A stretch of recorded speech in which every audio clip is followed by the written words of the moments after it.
गया कल समाजवादी पार्टी से नेता विरोधी दल है राम गोविंद चौधरी, उन्होंने पत्र लिखा और कहा कि आपने सामाजिक न्याय के लिए काफ़ी बहुत संघर्ष किया, जिसकी वजह से आपका जो इस्तीफा है वो एक्सेप्ट नहीं किया जाना चाहिए अखिलेश यादव से। का हालांकि जब कल अखिलेश यादव से भी मैनपुरी में सवाल को पूछा गया तो उन्होंने इसके जवाब ये दिया कि हम उनसे बैठ के बात कर लेंगे। पहली बात तो चूंकि जो भी मैंने अपना त्यागपत्र भेजा है और जिन स्थितियों का हवाला दिया है वो तथ्यात्मक है, सच है। इसीलिए पार्टी के बड़े नेता, सामान्य कार्यकर्ता, समर्थक सभी उस विचार के साथ खड़े हैं। माननीय राम गोविंद चौधरी जी बहुत ही वरिष्ठ पार्टी के नेता हैं, खाँटी समाजवादी हैं। उनको एक बहुत लंबा संसदीय अनुभव भी है। कई बार विधायक, कई बार कैबिनेट में मंत्री, नेता विरोधी दल भी विधानसभा उत्तर प्रदेश में रहे हैं। तो वो बेहतर तरीके से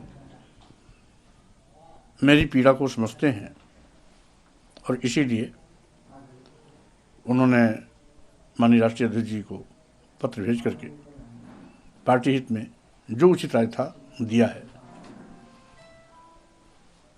इसमें कोई दो राय नहीं कि पार्टी में कुछ स्वयंभू बड़े नेता हैं जो अपने को पार्टी का आला कमान मान के चलते हैं।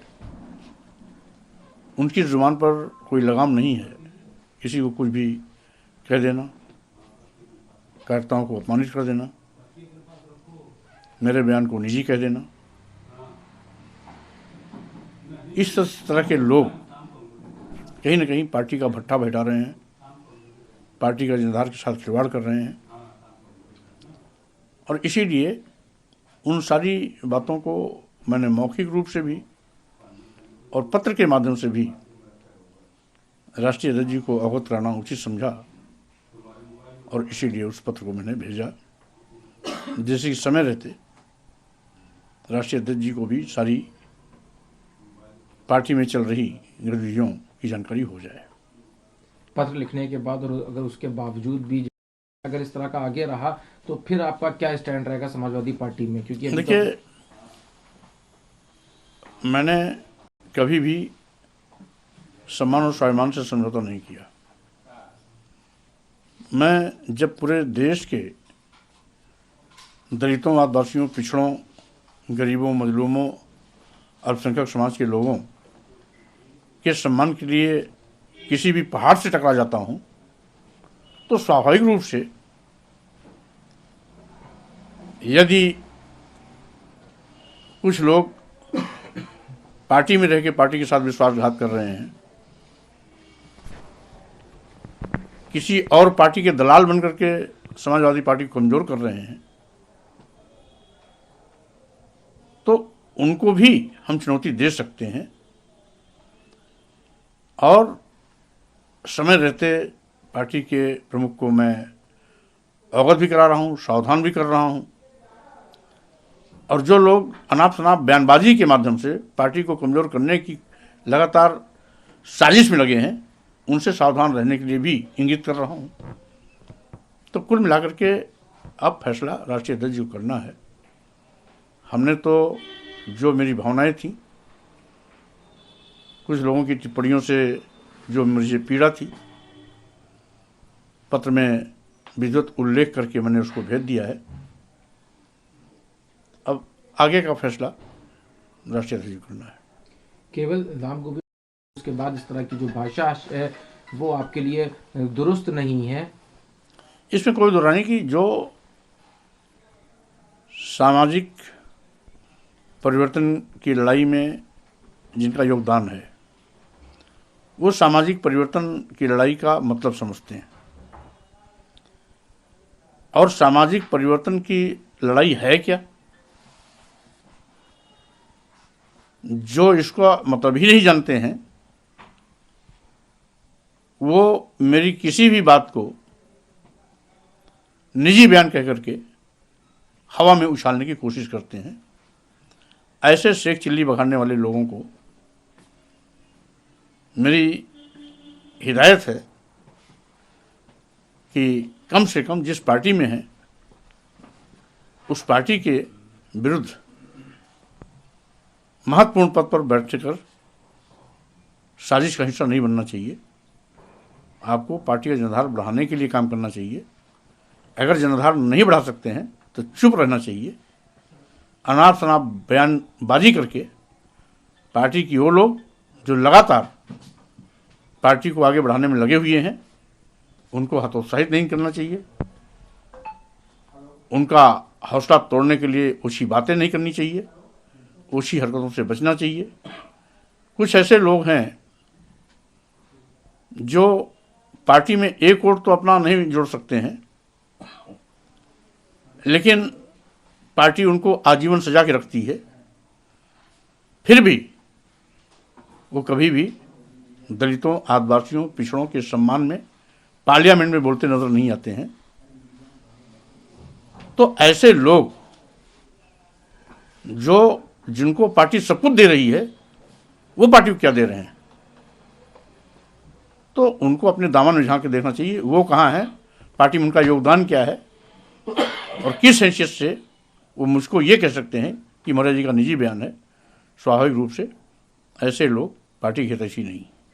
पीडीए कैंडिडेट पर कहने वाले लोग बड़बोलेपन के नाते जो भी बोल देते हैं उनका क्या बिगड़ेगा? बिगड़ेगा तो राष्ट्रीय अध्यक्ष जी का, बिगड़ेगा समाजवादी पार्टी का। वो तो हमेशा चुन के जाएंगे ही जाएंगे। इसीलिए मैं कहना चाहता हूं कि पार्टी में इतने महत्वपूर्ण पद पर बैठकर पार्टी कैसे आगे बढ़े, पार्टी में लोग कैसे जुड़ें,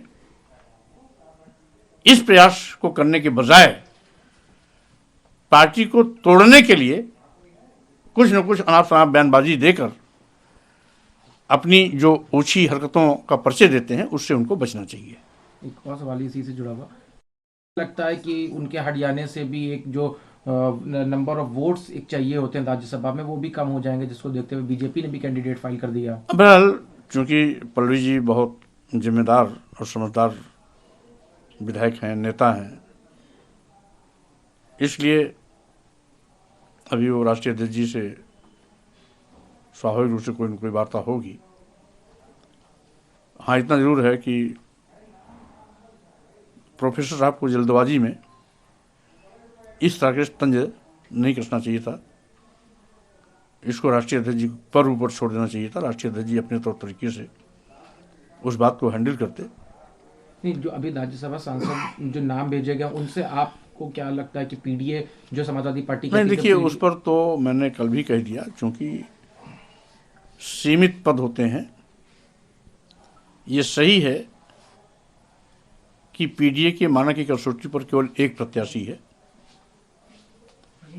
लेकिन जो दो अन्य प्रत्याशी हैं पीडीए के मानक पर न होने के बावजूद भी स्वागत योग्य है, क्योंकि एक प्रत्याशी महिला हैं,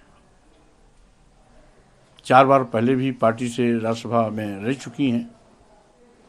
राष्ट्रीय अध्यक्ष जी ने कुछ समझ करके उनको मौका दिया है, तो स्वाभाविक रूप से उसका भी स्वागत है।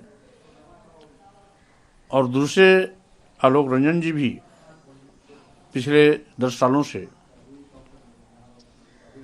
राष्ट्रीय अध्यक्ष जी के सलाहकार की भूमिका में लगातार उनके साथ काम कर रहे हैं। इस लिहाज से अगर उनको अवसर दिया गया है तो हम समझते हैं ये भी उचित है।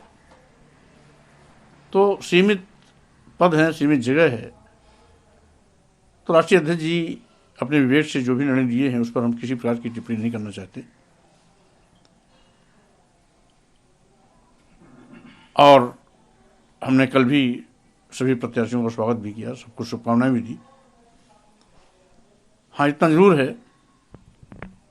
कि आम कार्यकर्ताओं को कहीं न कहीं इस बात की पीड़ा तो है कि पीडीए के फार्मूले पर होना चाहिए था। उसके बावजूद परिस्थितियों को देखते हुए राज्यसभा में चयनित सभी प्रत्याशी हमारे ख्याल में पार्टी हित में है, स्वागत योग्य है। एक और सवाल, एक बड़ी खबर जो सिरे से खारिज करते हुए कहा कि जनता तक ब्यौरा पहुंचाया जाएगा, कहां से ये कौन बॉन्ड ले रहा है, और 2019 से अब तक का जितना है उन सबको भी पब्लिक डोमेन में लाया जाएगा। चुनाव आयोग पे भी कहा कि उनको जिम्मेदारी से ये काम करना चाहिए। स्वाभाविक रूप से माननीय सर्वोच्च न्यायालय का ये निर्णय अत्यंत महत्वपूर्ण है, स्वागत योग्य है। और इलेक्टोरल बॉन्ड के माध्यम से सत्ता पक्ष ही लाभान्वित होती थी, विपक्ष का उसको कोई लाभ नहीं मिलता था। एक तरफा इलेक्टोरल बॉन्ड के माध्यम से सत्ता पक्ष इसका दुरुपयोग कर रही थी। माननीय सर्वोच्च न्यायालय ने उस पर रोक लगा करके जनहित में और साथ ही साथ निष्पक्ष पारदर्शी चुनाव कराने की दिशा में बहुत ही महत्वपूर्ण निर्णय लिया है। एक आखिरी सवाल है, राहुल स्वाभाविक रूप से राहुल गांधी जी की न्याय यात्रा 16 फरवरी को बिहार से उत्तर प्रदेश में आ रही है। इस न्याय यात्रा का स्वागत मैं करता हूं। पार्टी के राष्ट्रीय अध्यक्ष श्री अखिलेश यादव जी स्वयं अमेठी या रायबरेली में कहीं न कहीं उपस्थित होंगे। मैं भी उत्तर प्रदेश के किसी न किसी कार्यक्रम में सम्मिलित होऊंगा और जगह जगह, चूंकि आज जिस तरीके से India alliance Bharatiya Janata party के मनमानेपन पर रोक लगाने के लिए, बेरोजगार नौजवानों को रोजगार दिलाने के लिए, महंगाई पर अंकुश लगाना, आरक्षण को बचाने, लोकतंत्र, संविधान और देश को बचाने के लिए तथा जातिवार जनगणना की मांग को लेके और जिन बढ़े हुए जनजातीय अत्याचार पर अंकुश लगाने के लिए पूरे देश में न्याय यात्रा के माध्यम से अपनी आवाज़ बुलंद कर रहे हैं, विपक्ष को ताकत दे रहे हैं, स्वागत योग्य है, सराहनीय कदम है। और न्याय यात्रा का हिस्सा बनने पर मुझे भी खुशी होगी।